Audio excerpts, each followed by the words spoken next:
Beleza, graça e paz em Jesus a todos. Estamos aqui sem tripé, né?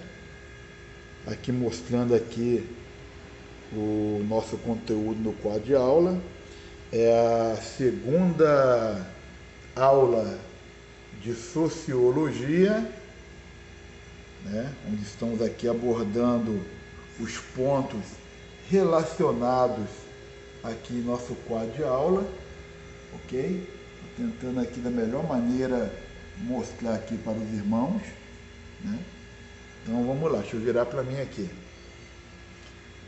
Dentro do nosso conteúdo, muito bom minha mão na frente aqui, né? Dentro do nosso conteúdo de Sociologia, estamos aqui tratando hoje aqui, já iniciando com o senso religioso. Inclusive eu botei no quadro aqui que o senso religioso, ele é crítico. Eu sei que existe o chamado senso comum ou a fé comum, mas nós estamos falando do senso religioso que é crítico, que é baseado em quê? Na filosofia. E quando a base é a filosofia e as vertentes da filosofia, como a lógica em si, então o nosso senso ele é crítico. E com a filosofia, o senso religioso, ele vem buscar o quê? O significado de tudo. O significado de tudo. Então, dentro do contexto da sociologia, o nosso senso religioso, ele vem mostrar que tudo tem um sentido, tudo tem uma lógica, uma razão. Então, vamos plantar bananeira na sociedade. Qual o sentido disso?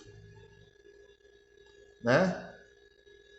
Vamos depedrar um caminhão, vamos virar um carro. Para que isso? E olha que nós estamos falando do senso religioso baseado no quê? Senso crítico. Então, existe uma lógica de tudo. Enquanto estou falando, eu estou aqui analisando o quadro de aula, que eu já mostrei aqui no início da filmagem, e também estou com a apostila aqui na mão, aqui, verificando o conteúdo, ok? E o senso religioso vai procurar a razão do tal do eu, o porquê disso tudo. E o outro ponto que foi posto aqui no quadro foi o conceito de solidariedade. O conceito de solidariedade.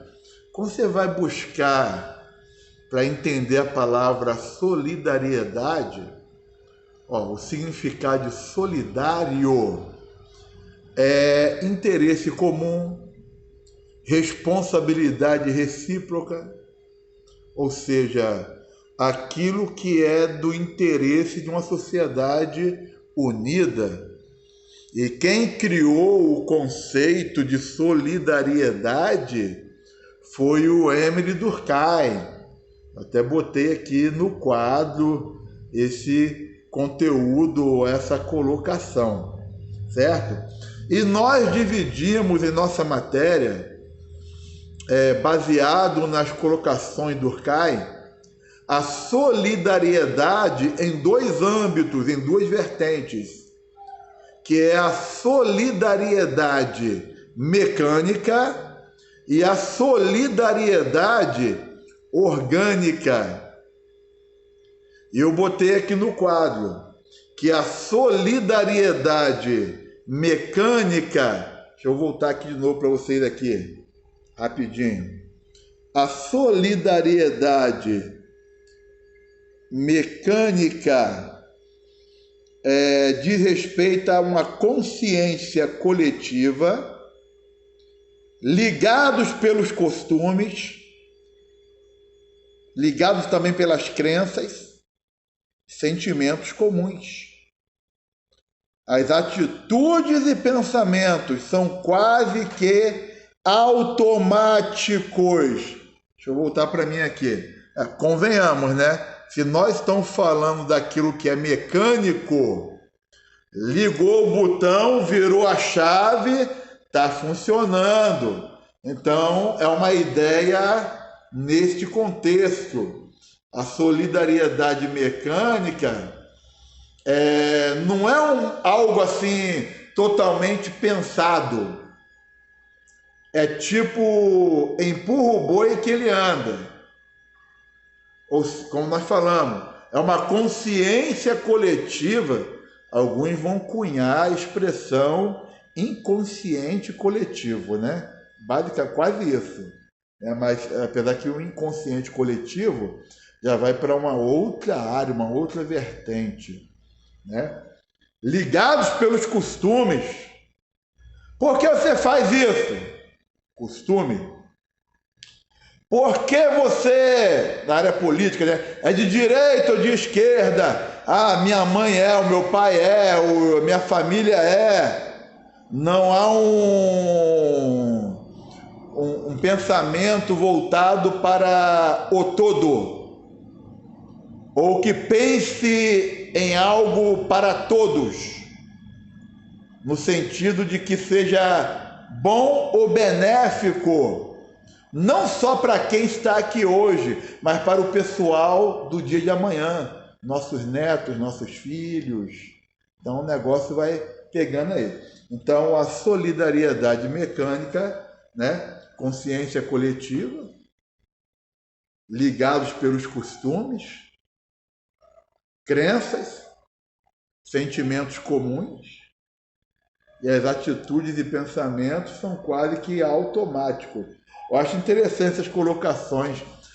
Tem uma história que fala o seguinte, que havia uma mãe que quando ela ia preparar o peixe, ela cortava o rabo e a cabeça do peixe.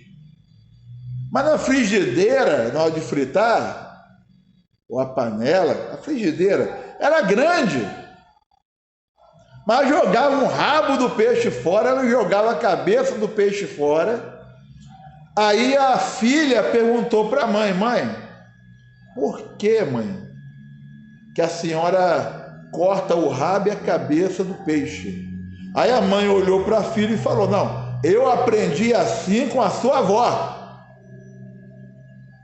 Aí a filha, tá bom. A avó estava viva ainda, a filha foi na casa da avó. Ô vó, mamãe foi fritar um peixe e ela cortou o rabo e cortou a cabeça do peixe. E eu perguntei à mamãe disse que aprendeu foi com a senhora.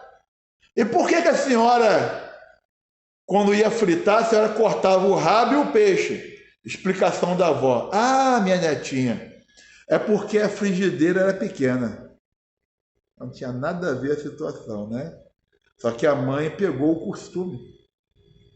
Agora, com a condição, né, uma nova geração com frigideira grande, mas continuou cortando o rabo e o peixe, jogando fora e pegando só a parte do meio ali. E, na realidade, quando a avó fazia isso, porque estava o tamanho da frigideira. O que é isso? É o tal da costume, ligado pelo costume. Isso é a solidariedade mecânica, entendeu? Mas quando a gente fala em solidariedade, como eu citei no início, né? A solidariedade, ela tem por base o bem, vamos falar assim, né? O interesse comum, a responsabilidade recíproca, né? Vamos lá. Temos aqui a solidariedade orgânica. Quando você fala de orgânica, você está falando do organismo. Você está falando de como um corpo formado, algo estruturado. Então, a solidariedade orgânica. deixa eu ver se focaliza aqui, eu botei aqui no quadro o seguinte, né? Que a solidariedade orgânica, ó, existem muitos papéis sociais. Então, dentro dessa solidariedade orgânica, na sociedade tem muitos papéis sociais. Inclusive tem uma acelerada divisão do trabalho social. Não é divisão de estarem divididos em facções, não. É a divisão, é a distribuição do trabalho social. Os indivíduos se tornaram interdependentes, o que garante a união social. Olha que interessante. Então, estão falando o quê? De solidariedade orgânica, irmão. Porém, data venha, aqui vai começar a falar o seguinte, que toda hora eu ponho a mão aqui na frente da câmera, né? Uma hora eu aprendo.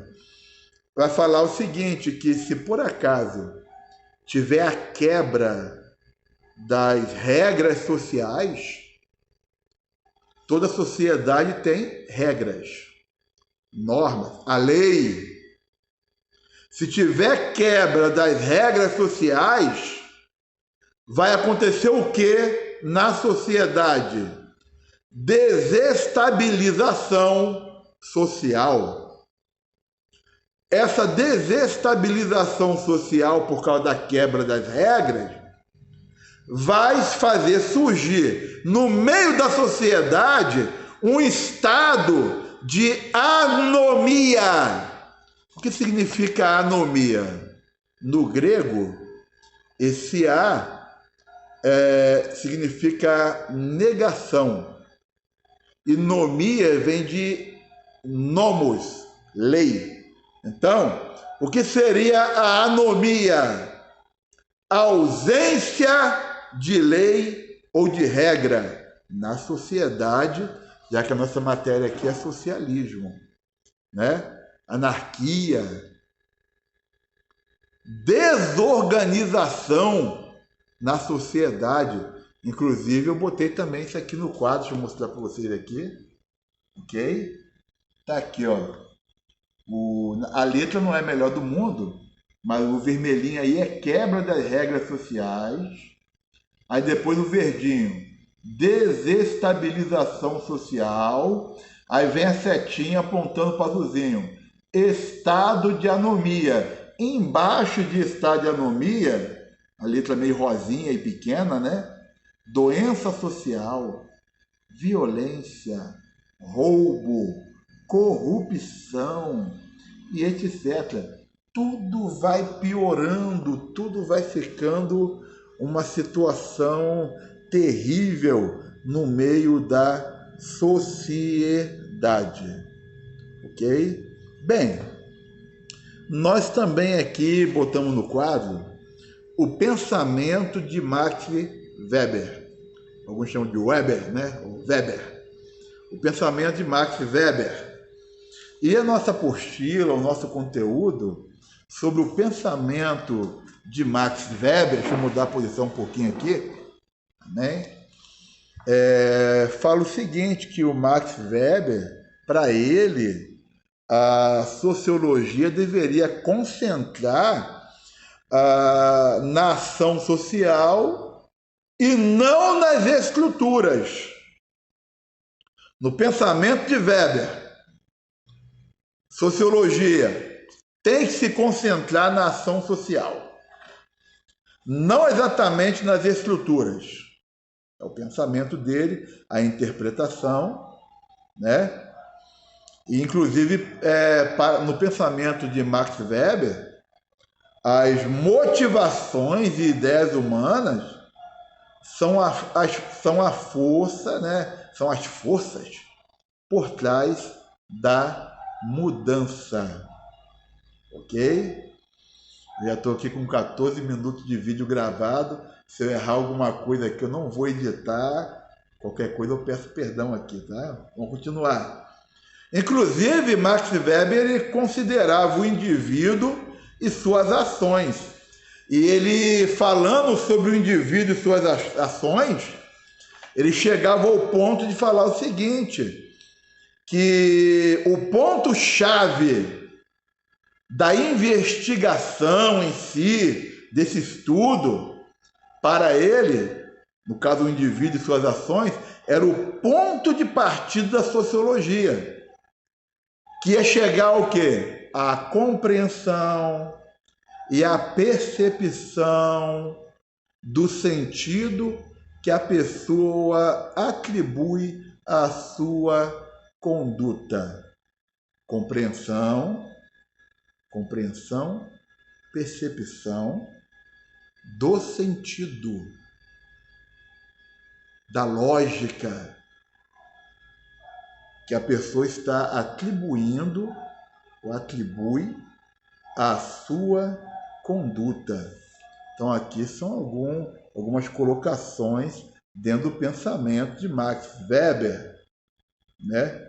Inclusive, na concepção de Weber, o indivíduo é responsável pelas decisões que toma, inclusive pela própria omissão. No ambiente religioso, de vez em quando eu estou cunhando algumas frases, e algumas, de repente, eu posso ter lido em algum lugar, pensamento de outra pessoa. Então, eu não posso garantir que esse pensamento cunhado, né, que estou cunhando, seja original meu. Eu estou construindo e falo que existe o chamado pecado da omissão. E tem um outro que eu não lembro de ter lido em lugar nenhum, que eu falo que é o pecado do esquecimento. Mas Max Weber, ele vai falar o seguinte, que o homem, o indivíduo, ele é responsável pelas suas decisões, por aquilo que ele faz. Entendeu? E ele vai falar aqui, o Max Weber vai entrar no assunto da chamada ação social, né? Que é o próximo ponto que nós vamos aqui estar somente comentando rapidamente. A ação social, irmãos, eu até botei ali uns 3 pontinhos ali no quadro, depois você vê no início do vídeo aí, certo? Segundo, né, o contexto e conceito, né, consiste na conduta humana dotada de sentido, de uma justificativa elaborada de forma subjetiva. É o comportamento consentido e planejado. Né? Hoje nós falamos muito em ação social no sentido de estar auxiliando o próximo, ajudando o próximo. Vamos estar fazendo aqui a ação social, aqui na comunidade, né? Mas o Weber, ele vai trazer aqui um olhar da sua época, ou interpretação do seu período. Inclusive, ele divide aqui a ação social em 3 pontos diferentes. Ele mostra que existe a ação social tradicional. Faz parte do costume, do grupo. Não é algo planejado. Por exemplo, ir em uma cerimônia religiosa é ação social tradicional. Outra vertente de Max Weber da ação social emotiva são as emoções, não havendo a razão, não havendo uma lógica, Muitas vezes o ambiente cria emoções por si só. Não foi algo planejado, estruturado, pensado. Simplesmente deu na telha, vamos fazer. Deu na telha, vamos pôr em prática. É a chamada ação social emotiva. E a terceira vertente do Max Weber é a ação social que ele chama de racional. Pensar é algo pensado, planejado, né? Então é antecipadamente, né? O comportamento de acordo com os outros. Foi algo pensado, foi algo planejado, foi algo analisado com antecedência. Então, essa aqui é a terceira parte da ação social, né? Aqui colocada dentro do pensamento também do nosso Max Weber. Vamos lá! Aí nós temos aqui no quadro, eu botei até para ver na apostila, o pensamento de Karl Marx. Karl Marx, né? Ele tem, né, suas críticas da sociedade, inclusive é interessante a gente não confundir, não sei se eu falei isso aí na primeira aula, mas não confunda sociologia, que é uma ciência, com socialismo. Socialismo é um tipo de governo, tá? O Karl Marx, dentro da sociologia, através dos pensamentos dele, das suas colocações de sociedade na época, né? Então veio a surgir o contexto do tipo de governo, né? Do socialismo. A questão é que o socialismo ele inicia com uma ideia muito legal, tudo comum para todos, né? E o problema todo é o seguinte, é a lei, né? É o governo. Se você não concorda com o nosso governo, vão te prender. Volto a falar, socialismo tem nada a ver com a nossa matéria aqui, sociologia, nada a ver, tá? Então, mas falando sobre socialismo, você não concorda com o nosso governo, vão te prender. Você pode ter dinheiro, mas se o teu vizinho tem uma televisão de tubo, você não pode ter uma televisão de LED, de plasma, sei o que for. É tubo. Se o portão do teu vizinho é de madeira, o teu não pode ser de alumínio. Esse negócio não dá certo, irmão. Por quê? Há pessoas que não vão concordar, serão presas, vão ser mortas, vai quebrar a economia, é o que está acontecendo nos países aqui da América Latina e alguns países já aconteceu na área da Europa e outros lugares mais por aí, da Ásia, né? Então quebra essa economia. Você vê que para a China ser uma potência econômica hoje, foi necessário ela se abrir ao capitalismo. Mesmo assim, o trabalhador é explorado, coisa que o Karl Marx ele salienta isso aí. Karl Marx ele fala sobre a burguesia, que são os donos das firmas, das empresas, e fala sobre o proletariado, que são os empregados, mão de obra barata, né? O patrão ele está comendo o melhor da terra, está bebendo leite, está comendo mel, e os trabalhadores, o proletariado, Tá roendo osso. Tá comendo cachorro. É um negócio doido assim, né? Vamos lá, né? Inclusive, para Karl Marx, a origem dos problemas sociais estaria no tipo de organização social, né? No pensamento de Karl Marx, na sociedade capitalista, existem apenas duas classes sociais.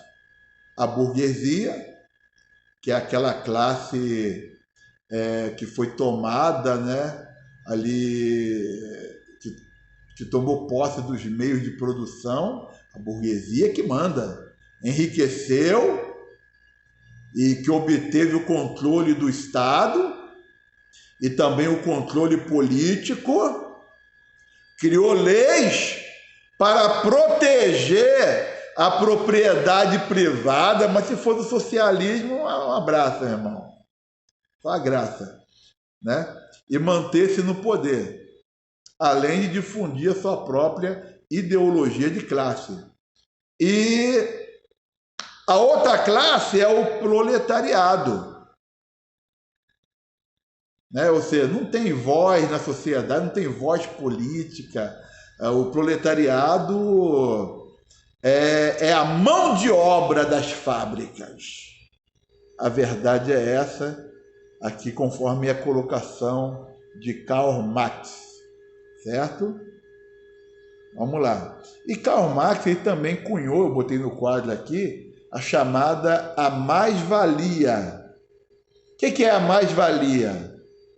É o valor que o trabalhador, mais-valia, é o valor que o trabalhador produz a mais e que não fica com ele, e sim com o patrão. Ou seja, você trabalha um pouco mais, você rala um pouco mais, você é explorado um pouco mais, você dá a vida pela empresa, mas no final você é substituído por um novinho, que vai ganhar menos que você até. Né? As questões de sociedade, né? Estamos aqui só analisando os princípios. E eu quero ressaltar aqui o seguinte: segundo as melhores colocações na história, Karl Marx, no ambiente da sociologia, ele começou como um anjo de Deus e terminou como um demônio. Por quê? Do socialismo, que é o tipo de governo, vem o comunismo. E o comunismo se baseou, a princípio, nos escritos de Karl Marx. Tem escrito de outras pessoas, né? Então ele começa com a ideia celestial. Mas quando o pessoal está dentro, meu irmão, aí que eles vão ver, é o inferno. Vamos lá, né? Inclusive, Karl Marx, ele fala o seguinte: o capitalismo é um sistema econômico baseado no capital, lucro e propriedade privada. Aqui estamos no caminho aqui da bondade, né? Que se for na questão do governo, o socialismo, até as grandes empresas ou sai fora daquele país onde está sendo implantado o socialismo, ou o governo vai tomar. Entendeu? Ninguém na sociedade pode ter mais do que o outro. Por isso que o socialismo não dá certo. E o capitalismo, ele dá certo. Por isso que as promessas socialistas são promessas furadas. Entendeu? Vamos voltar aqui para a nossa matéria, socialismo. Sociologia. Perdão, hein? Sociologia. Uma outra colocação de Karl Marx é o que ele chama de a alienação, né? Ele fala que o trabalhador produz e é separado do que produziu. Portanto, não tem controle sobre seu próprio trabalho. Alienação. Diferente das construções, por exemplo, de Deus no Antigo Testamento, quando até mesmo o Senhor lhe fala assim: olha, você não vai amarrar ou atar a boca do boi quando está trabalhando aí na seara. Vamos amarrar a boca do boi, amarra. Aí cai uma espiga no chão, cai o fruto, o boi não consegue comer. Até nessa parte aí, no Antigo Testamento, na lei mosaica, a lei de Moisés, o Senhor Deus se preocupou. Inclusive, Deus se preocupou ao ponto de direcionar o pessoal: olha, quando vocês tiverem a colheita de vocês, o que cair no chão, vocês não podem pegar. Deixa no chão. Por quê? Porque os pobres virão atrás e vão pegando. Ou seja, para ter comida para todo mundo. Certo? Vamos continuar aqui. Vi uma alienação. E um outro ponto aqui do Karl Marx é a chamada a ideologia. Ideologia. Diz aqui que outro fator que, segundo Marx, fortalece as relações estabelecidas pelo capitalismo é a ideologia. Não confunda o que nós estamos falando ou lendo aqui com a ideologia de gênero. Ideologia é um pensamento, é uma interpretação. Certo? Vamos lá.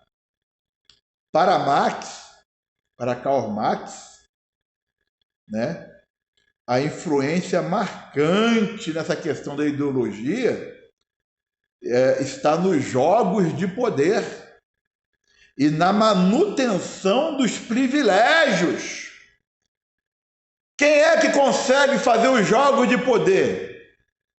A burguesia, quem tem o poder na mão. Quem é que consegue a manutenção dos privilégios?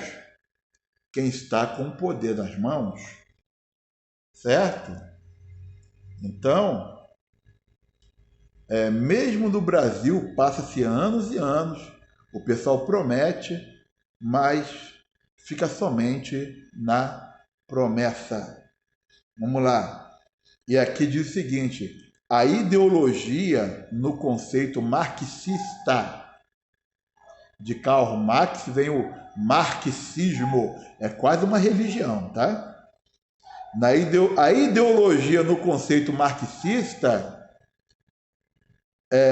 seriam ideias que, de alguma forma, justificam ou mascaram as desigualdades sociais.